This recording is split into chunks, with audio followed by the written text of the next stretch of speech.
Ngesikhathi uSean Boleys ethula ubufakazi kuvele ukuthi kwakunokwenzelela kwezinye izinkampani ezanikezwa amathenda onogada ngaphansi kwamaphoyisa omkhandlu waseTshwane.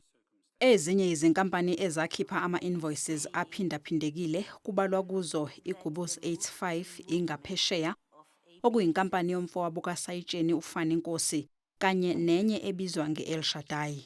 Did you not notice that there was a disproportionate allocation to, for example, an entity called Gubis 85? I think it's a Pty Ltd, not a CC, yes. Gubis 85. Did you not notice that it got a disproportionate number of allocations compared to the rest of the entities? I did not, in the time that the invoices came to me for co-signing, I did not pick up anything immediately, and I didn't have any mistrust at that time.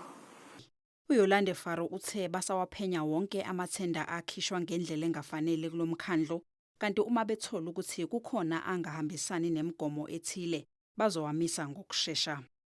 We can, when I say we, I mean the public. Yes. Can expect, for example, that Ngapeshea, if indeed it did not meet the requirements for to be awarded this tender, the public can expect that in time that contract will be cancelled. Definitely. Or steps will be taken Definitely, to cancel Commissioner. it and set it aside. Definitely.